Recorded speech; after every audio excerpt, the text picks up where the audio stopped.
Chapter 3. The thought instantly occurred to me that the paper was a note from Augustus, and that some unaccountable accident having happened to prevent his relieving me from my dungeon, he had devised this method of acquainting me with the true state of affairs. Trembling with eagerness, I now commenced another search for my phosphorus matches and tapers. I had a confused recollection of having put them carefully away just before falling asleep, and, indeed, previously to my last journey to the trap, I had been able to remember the exact spot where I had deposited them. But now I endeavored in vain to call it to mind, and busied myself for a full hour in a fruitless and vexatious search for the missing articles. Never, surely, was there a more tantalizing state of anxiety and suspense. At length, while groping about with my head close to the ballast, near the opening of the box, and outside of it, I perceived a faint glimmering of light in the direction of the steerage. Greatly surprised, I endeavored to make my way toward it, as it appeared to be but a few feet from my position.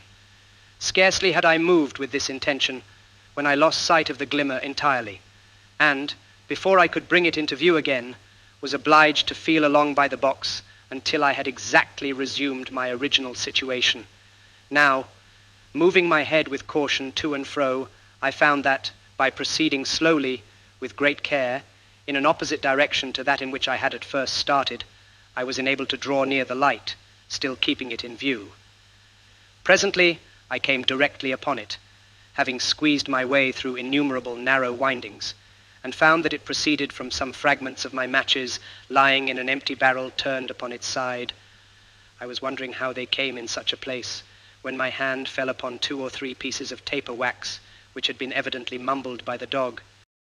I concluded at once that he had devoured the whole of my supply of candles, and I felt hopeless of being ever able to read the note of Augustus. The small remnants of the wax were so mashed up among other rubbish in the barrel that I despaired of deriving any service from them, and left them as they were. The phosphorus, of which there was only a speck or two, I gathered up as well as I could, and returned with it, after much difficulty, to my box, where Tiger had all the while remained. What to do next I could not tell. The hold was so intensely dark that I could not see my hand, however close I would hold it to my face. The white slip of paper could barely be discerned, and not even that when I looked at it directly. By turning the exterior portions of the retina toward it, that is to say, by surveying it slightly askance, I found that it became in some measure perceptible. Thus, the gloom of my prison may be imagined, and the note of my friend, if indeed it were a note from him, seemed only likely to throw me into further trouble, by disquieting to no purpose my already enfeebled and agitated mind. In vain I revolved in my brain a multitude of absurd expedients for procuring light, such expedients precisely as a man in the perturbed sleep occasioned by opium would be apt to fall upon for a similar purpose, each and all of which appear by turns to the dreamer the most reasonable and the most preposterous of conceptions, just as the reasoning or imaginative faculties flicker alternately, one above the other. At last, an idea occurred to me which seemed rational, and which gave me cause to wonder very justly that I had not entertained it before. I placed the slip of paper on the back of a book, and collecting the fragments of the phosphorus matches which I had brought from the barrel, laid them together upon the paper. I then, with the palm of my hand, rubbed the whole over quickly, yet steadily. A clear light diffused itself immediately throughout the whole surface, and had there been any writing upon it, I should not have experienced the least difficulty, I am sure, in reading it. Not a syllable was there, however, nothing but a dreary and unsatisfactory blank. The illumination died away in a few seconds, and my heart died away within me as it went. I have before stated more than once that my intellect, for some period prior to this, had been in a condition nearly bordering on idiocy. There were, to be sure, momentary intervals of perfect sanity, and now and then, even of energy, but these were few. It must be remembered that I had been, for many days certainly, inhaling the almost pestilential atmosphere of a close hold in a whaling vessel, and for a long portion of that time, but scantily supplied with water. For the last 14 or 15 hours I had none, nor had I slept during that time. Salt provisions of the most exciting kind had been my chief, and indeed, since the loss of the mutton, my only supply of food, with the exception of the sea biscuit, and these latter were utterly useless to me, as they were too dry and hard to be swallowed in the swollen and parched condition of my throat. I was now in a high state of fever, and in every respect exceedingly ill. This will account for the fact that many miserable hours of despondency elapsed after my last adventure with the phosphorus, before the thought suggested itself that I had examined only one side of the paper. I shall not attempt to describe my feelings of rage, for I believe I was more angry than anything else, when the egregious oversight I had committed flashed suddenly upon my perception. The blunder itself would have been unimportant, had not my own folly and impetuosity rendered it otherwise. In my disappointment at not finding some words upon the slip, I had childishly torn it in pieces and thrown it away. It was impossible to say where. From the worst part of this dilemma, I was relieved by the sagacity of Tiger. Having got, after a long search, a small piece of the note, I put it to the dog's nose and endeavored to make him understand that he must bring me the rest of it. To my astonishment, for I had taught him none of the usual tricks for which his breed are famous, he seemed to enter at once into my meaning, and rummaging about for a few moments, soon found another considerable portion.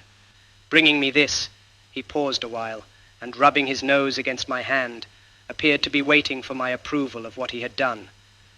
I patted him on the head, when he immediately made off again.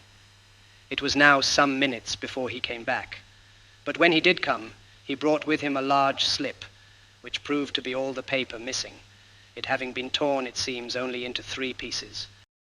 Luckily, I had no trouble in finding what few fragments of the phosphorus were left, being guided by the indistinct glow 1 or 2 of the particles still emitted. My difficulties had taught me the necessity of caution, and I now took time to reflect upon what I was about to do. It was very probable, I considered, that some words were written upon that side of the paper which had not been examined. But which side was that? Fitting the pieces together gave me no clue in this respect, although it assured me that the words, if there were any, would be found all on one side, and connected in a proper manner as written. There was the greater necessity of ascertaining the point in question beyond a doubt, as the phosphorus remaining would be altogether insufficient for a third attempt, should I fail in the one I was now about to make.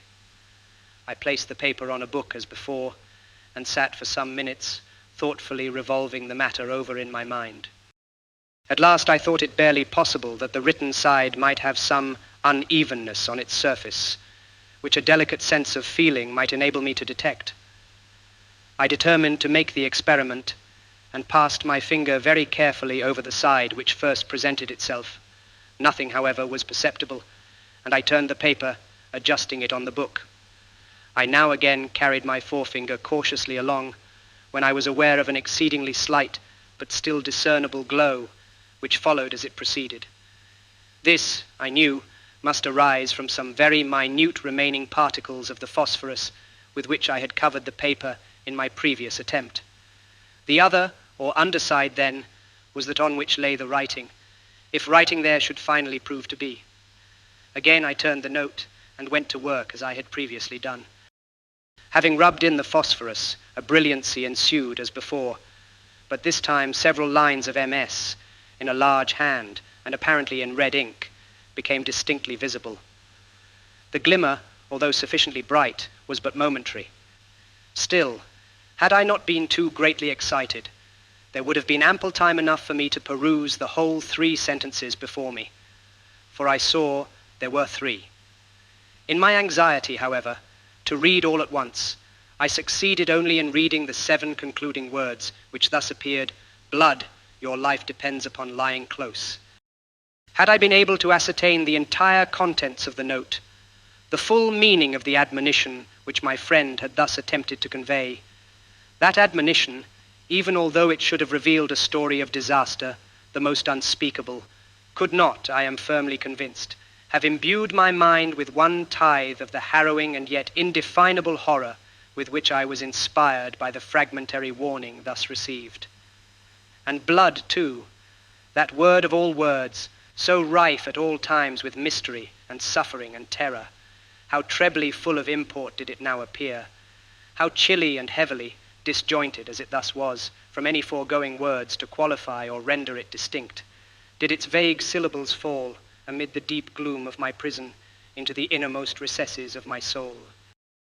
Augustus had, undoubtedly, good reasons for wishing me to remain concealed, and I formed 1,000 surmises as to what they could be. But I could think of nothing affording a satisfactory solution of the mystery. Just after returning from my last journey to the trap, and before my attention had been otherwise directed by the singular conduct of Tiger, I had come to the resolution of making myself heard at all events by those on board, or, if I could not succeed in this directly, of trying to cut my way through the orlop deck. The half certainty which I felt of being able to accomplish one of these two purposes in the last emergency had given me courage, which I should not otherwise have had, to endure the evils of my situation. The few words I had been able to read, however, had cut me off from these final resources, and I now, for the first time, felt all the misery of my fate. In a paroxysm of despair, I threw myself again upon the mattress, where, for about the period of a day and night, I lay in a kind of stupor, relieved only by momentary intervals of reason and recollection. At length, I once more arose, and busied myself in reflection upon the horrors which encompassed me. For another 24 hours it was barely possible that I might exist without water. For a longer time, I could not do so. During the first portion of my imprisonment, I had made free use of the cordials with which Augustus had supplied me, but they only served to excite fever, without in the least degree assuaging thirst. I had now only about a gill left, and this was of a species of strong peach liqueur at which my stomach revolted. The sausages were entirely consumed. Of the ham, nothing remained but a small piece of the skin, and all the biscuit, except a few fragments of one, had been eaten by Tiger. To add to my troubles, I found that my headache was increasing momentarily, and with it the species of delirium which had distressed me more or less since my first falling asleep. For some hours past, it had been with the greatest difficulty I could breathe at all, and now each attempt at so doing was attended with the most depressing spasmodic action of the chest. But there was still another and very different source of disquietude, and one, indeed, whose harassing terrors had been the chief means of arousing me to exertion from my stupor on the mattress. It arose from the demeanor of the dog. I first observed an alteration in his conduct while rubbing in the phosphorus on the paper in my last attempt. As I rubbed, he ran his nose against my hand with a slight snarl, but I was too greatly excited at the time to pay much attention to the circumstance. Soon afterward, it will be remembered, I threw myself on the mattress and fell into a species of lethargy. Presently, I became aware of a singular hissing sound close at my ears, and discovered it to proceed from Tiger, who was panting and wheezing in a state of the greatest apparent excitement, his eyeballs flashing fiercely through the gloom. I spoke to him, when he replied with a low growl, and then remained quiet. Presently, I relapsed into my stupor, from which I was again awakened in a similar manner. This was repeated 3 or 4 times, until finally his behavior inspired me with so great a degree of fear that I became fully aroused.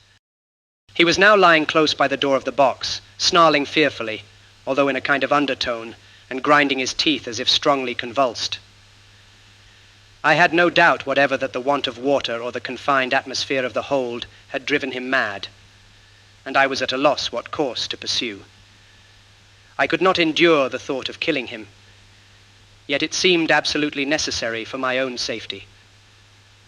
I could distinctly perceive his eyes fastened upon me with an expression of the most deadly animosity, and I expected every instant that he would attack me. At last I could endure my terrible situation no longer, and determined to make my way from the box at all hazards, and dispatch him if his opposition should render it necessary for me to do so. To get out, I had to pass directly over his body, and he already seemed to anticipate my design, missing himself upon his forelegs, as I perceived by the altered position of his eyes, and displayed the whole of his white fangs, which were easily discernible. I took the remains of the ham skin and the bottle containing the liqueur, and secured them about my person, together with a large carving knife which Augustus had left me. Then, folding my cloak around me as closely as possible, I made a movement toward the mouth of the box. No sooner did I do this than the dog sprang with a loud growl toward my throat. The whole weight of his body struck me on the right shoulder, and I fell violently to the left, while the enraged animal passed entirely over me. I had fallen upon my knees, with my head buried among the blankets, and these protected me from a second furious assault, during which I felt the sharp teeth pressing vigorously upon the woolen which enveloped my neck. Yet luckily, without being able to penetrate all the folds, I was now beneath the dog, and a few moments would place me completely in his power.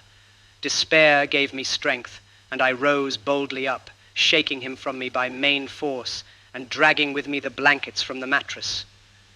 These I now threw over him, and before he could extricate himself, I had got through the door and closed it effectually against his pursuit. In this struggle, however, I had been forced to drop the morsel of ham skin, and I now found my whole stock of provisions reduced to a single gill of liqueur. As this reflection crossed my mind, I felt myself actuated by one of those fits of perverseness which might be supposed to influence a spoiled child in similar circumstances, and, raising the bottle to my lips, I drained it to the last drop and dashed it furiously upon the floor. Scarcely had the echo of the crash died away when I heard my name pronounced in an eager but subdued voice, issuing from the direction of the steerage. So unexpected was anything of the kind, and so intense was the emotion excited within me by the sound, that I endeavored in vain to reply. My powers of speech totally failed, and in an agony of terror lest my friend should conclude me dead, and return without attempting to reach me, I stood up between the crates near the door of the box, trembling convulsively, and gasping and struggling for utterance. Had 1,000 words depended upon a syllable, I could not have spoken it. There was a slight movement now audible among the lumber somewhere forward of my station. The sound presently grew less distinct, then again less so, and still less. Shall I ever forget my feelings at this moment? He was going, my friend, my companion, from whom I had a right to expect so much. He was going, he would abandon me, he was gone. He would leave me to perish miserably, to expire in the most horrible and loathsome of dungeons, and one word, one little syllable, would save me. Yet that single syllable I could not utter. I felt, I am sure, more than 10,000 times the agonies of death itself. My brain reeled, and I fell, deadly sick, against the end of the box. As I fell, the carving knife was shaken out from the waistband of my pantaloons, and dropped with a rattling sound to the floor. Never did any strain of the richest melody come so sweetly to my ears. With the intensest anxiety, I listened to ascertain the effect of the noise upon Augustus, for I knew that the person who called my name could be no one but himself. All was silent for some moments. At length, I again heard the word, Arthur, repeated in a low tone, and one full of hesitation. Reviving hope loosened at once my powers of speech, and I now screamed at the top of my voice, Augustus! Oh, Augustus! Hush, for God's sake, be silent. He replied in a voice trembling with agitation. I will be with you immediately, as soon as I can make my way through the hold. For a long time I heard him moving among the lumber, and every moment seemed to me an age. At length I felt his hand upon my shoulder, and he placed at the same moment a bottle of water to my lips. Those only who have been suddenly redeemed from the jaws of the tomb, or who have known the insufferable torments of thirst under circumstances as aggravated as those which encompassed me in my dreary prison, can form any idea of the unutterable transports which that one long draught of the richest of all physical luxuries afforded. When I had in some degree satisfied my thirst, Augustus produced from his pocket 3 or 4 boiled potatoes, which I devoured with the greatest avidity. He had brought with him a light in a dark lantern, and the grateful rays afforded me scarcely less comfort than the food and drink. But I was impatient to learn the cause of his protracted absence, and he proceeded to recount what had happened on board during my incarceration,